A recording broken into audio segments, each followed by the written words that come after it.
ጤና ይስጥልን ከአስራት ብሮድካስቲንግ ሰርቪስ የዕለቱን ዜና ይዘን ቀርበናል። ዋና ዋናዎቹን በማስቀደም እንጀምራለን።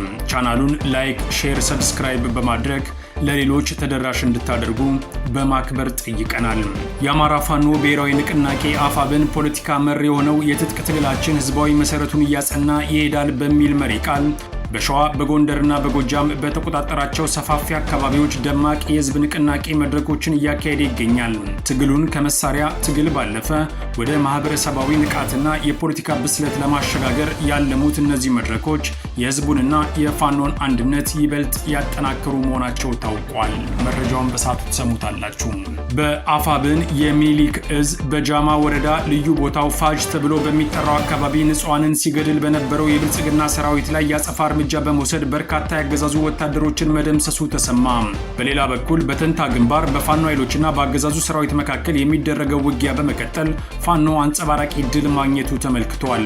ጠላት በድሮን በመታገዝ በአካባቢው ለመፈጸም ይዞት የመጣው ተልዕኮም ከሽፏል። የዚህም መረጃ በሰዓቱ ተሰሙታላችሁ። አገዛዙ የህዝብን ድምፅ ተገዶ እንዲሰማ ለማድረግ ሰፊ የህዝብ ንቅናቄ እየተፈጠረ መሆኑን ትብብር ለኢትዮጵያ አንድነት አስታወቀ። ትብብሩ በመጪው ቅዳሜ የአዳራሽ ስብሰባ የጠራ ሲሆን ኢሃፓ ሚያዝያ 30 የጠራው ሰላማዊ ሰልፍም እንደተጠበቀ መሆኑን አስታውቋል። አብይ አህመድ ጦርነት እንዲያቆም፣ የፖለቲካ እስረኞችን እንዲፈታ፣ ሀገሪቱ ከቆመችበት ገደል አፋፍ ህዝቡም እንዲታደጋት ጥሪ አቅርበዋል። የዚህም መረጃ በሰዓቱ ይቀርባል። የአሜሪካ ጦር በሄሊኮፕተር በመታገዝ 38 መርከቦች አቅጣጫቸውን እንዲቀይሩ ማድረጉን የሀገሪቱ መከላከያ ሚኒስቴር አስታወቀ። ክልከላው እንደሚቀጥል ያስታወቀው የሀገሪቱ መከላከያ የንግድ መርከቦች ወደ ኢራን ወደቦች መጠጋት እንደማይችሉ አረጋግጧል።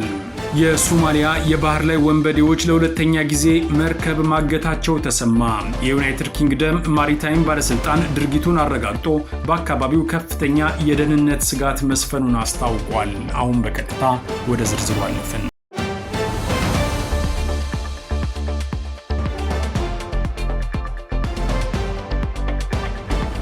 የአማራ ፋኖ ብሔራዊ ንቅናቄ አፋብን ፖለቲካ መር የሆነው የትጥቅ ትግላችን ህዝባዊ መሰረቱን እያጸና ይሄዳል በሚል መሪ ቃል በሸዋ በጎንደርና በጎጃም በተቆጣጠራቸው ሰፋፊ አካባቢዎች ደማቅ የህዝብ ንቅናቄ መድረኮችን እያካሄደ ይገኛል። ትግሉን ከመሳሪያ ትግል ባለፈ ወደ ማህበረሰባዊ ንቃትና የፖለቲካ ብስለት ለማሸጋገር ያለሙት እነዚህ መድረኮች የህዝቡንና የፋኖን አንድነት ይበልጥ ያጠናክሩ መሆናቸው ታውቋል። ዝርዝር መረጃው እንደሚከተለው ይቀርባል።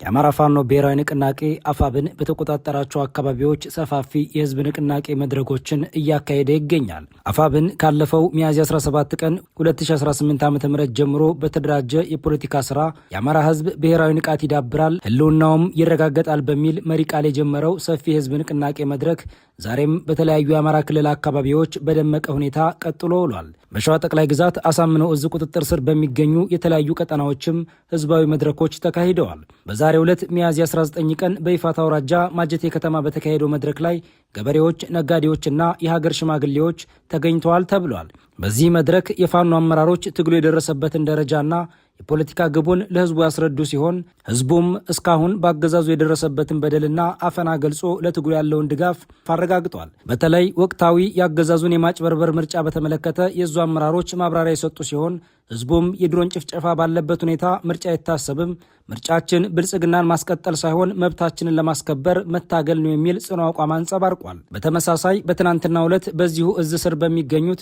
መራቢቴ እንዲሁም በይፋት አውራጃ ተሬ ክላስተር መሰል መድረኮች መካሄዳቸው ተገልጿል። በሌላ በኩል በጎንደር ጠቅላይ ግዛት በበላይ እዝ ስር የሚንቀሳቀሰው የ206ኛ ከፍ ያለው ደሴ ኮር አንበሳው ጋይንት ክፍለ ጦር በዛሬው ዕለት ሰፊ አርሶ አደሮች መድረክ አከናውኗል። በተጨማሪም በጋይንት በጉና በጌ ምድርና በስማዳ ወረዳዎች የተሳኩ ውይይቶች የተካሄዱ ሲሆን በእነዚህ መድረኮች ላይ የአማራ ፋኖ ብሔራዊ ንቅናቄ የፖለቲካ መምሪያ ኃላፊ አርበኛ ጌታ አስራደ ተገኝተው የትግሉን ወታደራዊና ፖለቲካዊ ቁርኝት አስረድተዋል። በጎጃም ቀጠና ደግሞ የቴዎድሮስ ዕዝ 102ኛ ኮር በቋሪት ጎንጂ፣ ቆለላና ሜጫ አካባቢዎች የህዝብ ንቅናቄ መድረኮችን እያካሄደ ይገኛል። እነዚህ መድረኮች ድርጅቱን በህዝብ ፊት ለመገምገምና ለማረም በሚል መርህ የትግሉን መሰናክሎች ለመቀነስና የህዝቡን ንቃተ ህሊና ለማሳደግ ያለሙ መሆናቸውም ተመላክቷል። በሁሉም መድረኮች ላይ የተገኙት የፋኖ አመራሮችም ህዝቡ ከድርጅቱ ጎን በመቆም እያሳየ ያለውን ቁርጠኝነት አድንቀዋል። በተለይ የፖለቲካ ንቃት ለወታደራዊ ድል በሚል መርህ የእያንዳንዱ አማራ ቋንቋ አንድ እስኪሆን ድረስ የማንቃት ስራው ተጠናክሮ እንደሚቀጥልም ድርጅቱ አስታውቋል። ህዝቡም በበኩሉ ለቀረበለት ጥሪ ተግባራዊ ምላሽ ለመስጠት ዝግጁነቱን አረጋግጦ ውይይቶቹ መጠናቀቃቸው ተገልጿል።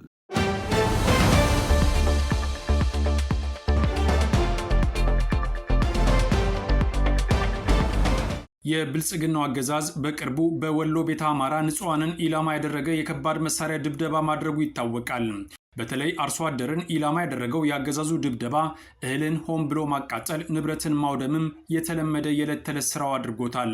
ይህንን ከግምት በማስገባት በአፋብን የሚኒሊክ እዝ አርበኞች በጃማ ወረዳ ፋጅ አካባቢ በንጹሃን ላይ ዘግናኝ የከባድ መሳሪያ ጥቃት በሰነዘረው የብልጽግና ቅጥረኛ ሰራዊት ላይ መብረቃዊ የሆነ አጸፋዊ ምላሽ ወስዷል ተብሏል። በዚሁ የመልሶ ማጥቃት እርምጃ በአካባቢው ንጹሃንን ለመረሸን ተሰባስቦ በነበረ የአገዛዙ ሰራዊት ላይ ከባድ ሰብአዊ ኪሳራ ተስተናግዷል። የአገዛዙ ሰራዊት በዙ 23 እና በሌሎች ከባድ መሳሪያዎች ለመከላከል ቢሞክርም ሳይሳካለት ቀርቷል። በፋኖ ልዩ የጦር ብልሃትና ክንድ አይቀጡ ቅጣት ተቀጥቶ በርካታ ሙትና ቁስለኛውን ይዞ አውደ ግንባሩን በመልቀቅ እግሬ አውጭኝ ብሎ መፈርጠጡንም ከቦታው የወጣው መረጃ አመልክቷል። የጠላት የጦር ዝግጅት በፋኖ ወታደራዊ የበላይነትና ስትራቴጂክ ጥበብ ድባቅ ተመቶ መበታተኑም ተመልክቷል። በሌላ በኩል በተንታ ግንባር ቀናት ባስቆጠረው ተጋድሎ ፋኖ ጠንካራ የመከላከልና የመልሶ ማጥቃት እርምጃ በመውሰድ አንጸባራቂ ድል መቀዳጀቱ ታውቋል። ከእጅባር በበረበር በኩል ወደ ደበቅ፣ ከተንታ ወደ ደበቅ እና መቅደላ አምባ፣ ከመቅደላ ወረዳ ማሻ ከተማ በባዙራ መስመር ወደ ሮቢት እና መቅደላ አምባ አቅጣጫዎች የአገዛዙ ጦር 6 ሬጂመንት ሙሉ መከላከያ፣ 2 ሬጂመንት ሙሉ የአድማ ብተና እንዲሁም በርካታ ሚሊሻና ፖሊስ በማሰለፍ በከባድ ሜካናይዝድ መሳሪያዎችና በድሮን ታግዞ በከፈተው ወረራ ፋኖ ዘመናዊ የውጊያ ሳይንስን ከአማራዊ የጦር ብልሃትና ፍጹማዊ ጀግንነት ጋር በማዋሃድ በወሰደው የጸረ ማጥቃት እርምጃ የጠላት ኃይልን አሽመድምዶ ውጊያውን በበላይነት እየመራ ይገኛል ተብሏል።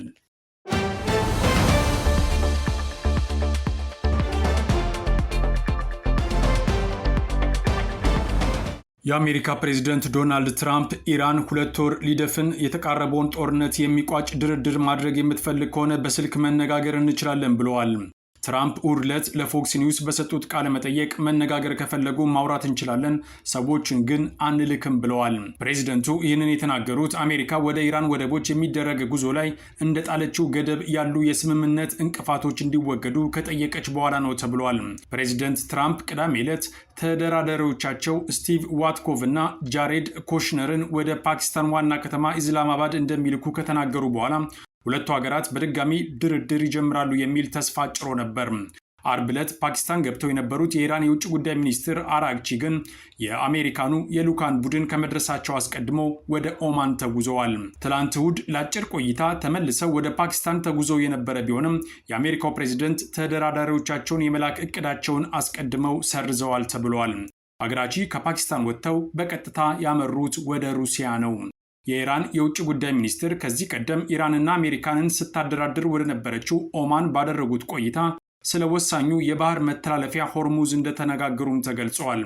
ትራምፕ በፎክስ ቃለ መጠይቃቸው መነጋገር ከፈለጉ ወደኛ መምጣት ወይንም ሊደውሉልን ይችላሉ፣ ታውቃለህ፣ ቴሌፎን አለ፣ ጥሩ ደህንነቱም የተጠበቀ መስመር አለን ሲሉ በድጋሚ ልዑካን እንደማይልኩ ጠቁመዋል። አክለውም ስምምነቱ ውስጥ ምን መኖር እንዳለበት ያውቃሉ፣ በጣም ቀላል ነው፣ የኒውክሌር መሳሪያ ሊኖራቸው አይችልም፣ ይህ ካልሆነ የምንገናኝበት ምክንያት አይኖርም ማለታቸውን ሮይተርስ የዜና ወኪል ዘግበዋል። ከቆይታ በኋላ ማህበራዊ ሚዲያ ገጻቸው ላይ ማድረግ ያለባቸው መደወል ነው በማለት ጽፈዋል። ፕሬዚደንቱ ትራምፕ ይህንን ያሉት የፓኪስታን የፖለቲካና ወታደራዊ አመራሮች በቴህራንና ዋሽንግተን መካከል የተኩስ አቁም እንዲፈረም እየጣሩ ባሉበት ወቅት ነው ተብሏል። የዜና ወኪሉ አሶሺየትድ ፕሬስ ያነጋገራቸው አንድ የፓኪስታን ባለስልጣን ቀጥተኛ ያልሆኑ ንግግሮች አሁንም መቀጠላቸውን ገልጸዋል። አሜሪካና ኢራን ለ2 ሳምንት እንዲቆይ የተስማሙበት የተኩስ አቁም ባለፈው ረቡዕ ቢጠናቀቅም ፕሬዚደንት ትራምፕ ላልተወሰነ ጊዜ አራዝመውታል። ይህም የካቲት ላይ የተጀመረውን ውጊያ ለጊዜውም ቢሆን እንዲገታ አድርጎታል ተብሏል። በሺዎች የሚቆጠሩ ሰዎች የተገደሉበትና የዓለምን ኢኮኖሚ ቀውስ ውስጥ የከተተውን ጦርነት በዘላቂነት የሚቋጭ መፍትሄ ላይ ግን እስካሁን ድረስ አልተደረሰም። በሌላ በኩል ወደ ኢራን ሲጓዙ የነበሩ መርከቦች በአሜሪካ ጦር ምክንያት አቅጣጫቸውን እንዲቀይሩ መገደዳቸው ተሰምተዋል። አሜሪካ በሆርሙዝ ሰርጥ እያደረገች ባለው ክልከላ ምክንያት ወደ ኢራን ሊያልፉ የነበሩ 38 መርከቦች አቅጣጫቸውን ቀይረዋል።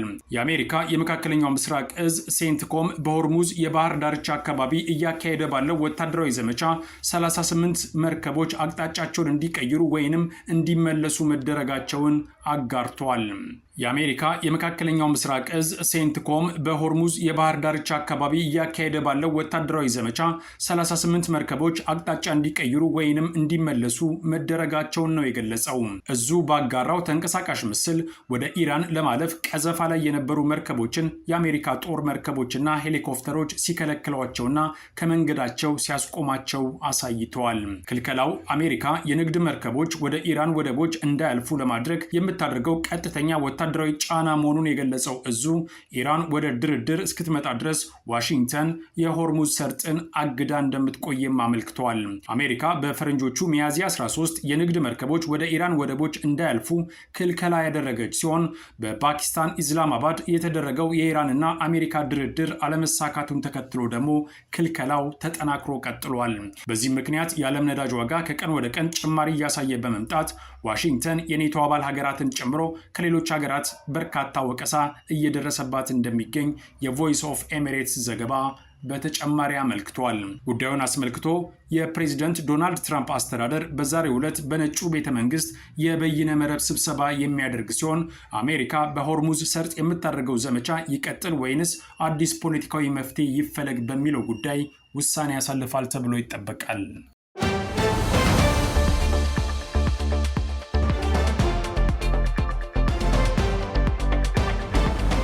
የብልጽግናው አገዛዝ ላይ የሚነሱ ህዝባዊ ጥያቄዎች እንደቀጠሉ ናቸው። በአገሪቱ ህግ መሰረት ተመዝግቦ ህዝብን በማነቃቃት ላይ የሚገኘው ትብብር ለኢትዮጵያ አንድነት አዳዲስ ጥሪዎችን ለህዝብ በማቅረብ ላይ ይገኛል። ነጻነት በነጻ አይገኝምና ህዝቡ ጥረታችንን ይደግፍ በሚል ቃል ፓርቲው ባወጣው መግለጫ ህዝቡ የገዢዎችን ጫና በመቋቋም ጥያቄውን ሰላማዊ በሆነ መንገድ ማቅረቡን እንዲቀጥል ጠይቀዋል። ሀገርና ህዝብ ከመቼውም ጊዜ በላይ ከባድ የህልውና አደጋ ውስጥ በመግባታቸው ምክንያት ህዝቡ ሰብሰብ በማለት የመፍትሄ አካል እንዲሆን ፓርቲው ጥሪ አቅርበዋል። ሀገሪቱ በቀውሶች ተከባለች። ለዚህም ዋነኛው ምክንያት አገዛዙ እንደሆነ የከሰሰው ፓርቲው የፖለቲካ ልሂቃንም ጎራ ለይቶ ከመሳሳብ ወጥተው የሀገር መፍረስን አደጋ ለመታደግ ድርሻቸውን እንዲወጡ በድጋሚ ጥሪ ማቅረቡን አስታውቋል። አሁን ሀገር ባለችበት ምስቅልቅል በምርጫ ውስጥ መሳተፍ ያለውን ጉዳትና የመነመነች ጥቅምን በመመዘን ከብልጽግናው አገዛዝ ጋር እየተጋፈጠ እንደሚገኝ ይፋ አድርጓል። እያንዳንዱ ኢትዮጵያዊ ነጻነትን በነጻነት ለማግኘት ከመሻትና እርሱ ኖሮ ሌላው እንዲሞት ከመጠበቅ አባዜ ወጥቶ ለራሱና ለቤተሰቡ ብሎም ለሀገሩ የወል ነጻነት ባለው አቅምና ህጋዊ ማዕቀፍ ሁሉ እንዲታገል አሳስበዋል። ሰላማዊና ህገ መንግስታዊ የትግል አማራጮችን ህዝቡ ከድባቴ ወጥቶ እንዲያግዝ ማድረግ አንዱ ዓላማው እንደሆነም አስታውሰዋል። በመሆኑም ትብብሩ በመጪው ቅዳሜ ሚያዝያ 24 ቀን 2018 ዓ.ም በአዲስ አበባ ታላቅ የአዳራሽ ውስጥ ስብሰባ ያካሂዳል። ከህዝቡ ጋርም ተቀራርቦ ይመክራል ብለዋል። ቀንና ቦታውንም በቅርብ ጊዜ ውስጥ እንደሚገልጽ አስታውቋል። በመጪዎቹ ጊዜያት በዋናነት በአዲስ አበባ እንዲሁም የተሻለ ጸጥታ አለባቸው በሚባሉ አካባቢዎች ቀኑና ቦታው ወደፊት በሚገለጽ ሁኔታ ታላቅ ህዝባዊ ሰልፍ ይካሄዳልን ብለዋል ትብብሩ። ከዚህ ጎን ለጎንም የትብብሩ አባል ፓርቲ የሆነው ኢህአፓ ሚያዝያ 30 ቀን ጠርቶት የነበረው ሰልፍ በአዲስ መልኩ በዚሁ ትብብር ማዕቀፍ ውስጥ የሚከናወን እንደሚሆንም አረጋግጠዋል። ሌሎች ፓርቲዎችና የፖለቲካ ሊቃን ሂደቱን በወገናዊነት እንዲቀላቀሉ ጥሪውን ያቀረበው ትብብሩ በተለይ ገለልተኛ እንዲሆኑ የሚጠበቁ ያገዛዙ የጸጥታ ኃይሎች ህገ መንግስታዊ መብትን በአግባቡ እንዲያስከብሩ ጠይቋል። መላው የኢትዮጵያ ህዝብም ከትብብሩ ጎን መቆሙን በተግባር እንዲያረጋግጥና እርስ በርስ ተቀሳቅሶ እንዲወጣም ብሎም በተከታታይ የሚወጡ መረጃዎችንና የመርሃ ግብር ዝርዝሮችን በንቃት እንዲከታተል ፓርቲው ጥሪ አቅርበዋል። አሁን እየተደረገ ያለው እንቅስቃሴ የዚሁ ትንተናና መነሻ እቅድ አካል የሆኑ የሰላማዊና ህገ መንግስታዊ የትግል አማራጮችን ህዝቡ ከድባቴ ወጥቶ እንዲያግዝ ማድረግ አንዱ ዓላማውም እንደሆነ ገልጿል። አገዛዙ በአገሪቱ ሁሉም አይነት የተቃውሞ እንቅስቃሴን ማገዱ የአገሪቱን ፖለቲካ ከፍተኛ አጣብቂኝ ውስጥ የከተተ ሲሆን መውጫ መንገዱም ከጊዜ ወደ ጊዜ በመጥበብ ላይ ስለመሆኑ አብዛኛው ማህበረሰብ ይስማማል ይባላል። ሆኖም በዘገየ ቁጥር ችግሩ ከመባባስ ውጪ ሌላ መፍትሄ ስለማይኖረው ህዝቡ ህጋዊ መብቱን ተጠቅሞ እንቅስቃሴውን እንዲጀምር ጥሪ ቀርቧል።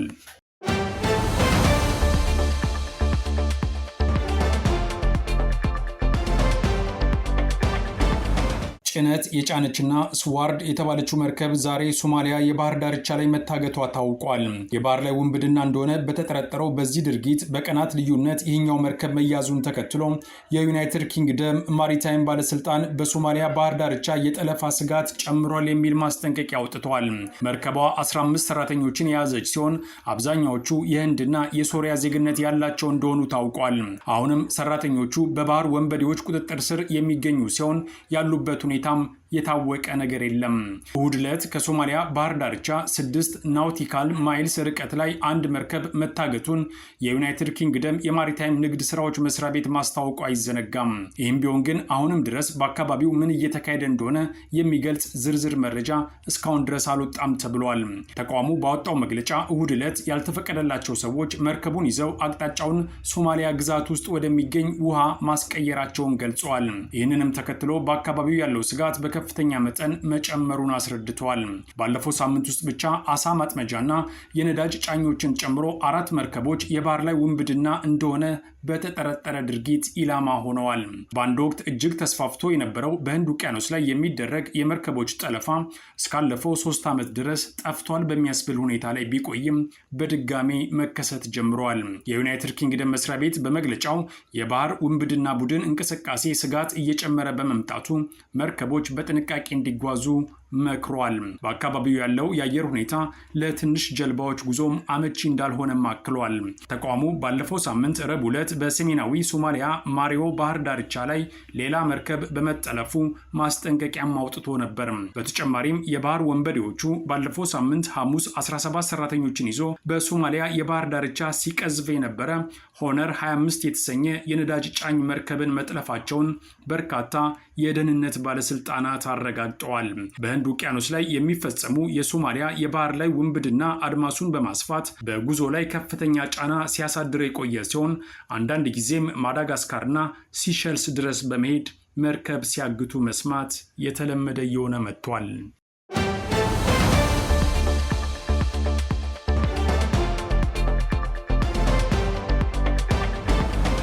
ከአስራት ብሮድካስቲንግ ሰርቪስ ለዕለቱ የነበረን ዜና ይህን ይመስላል። አብራችሁን ስለነበራችሁ ከልብ እናመሰግናለን። በያላችሁበት ሰላም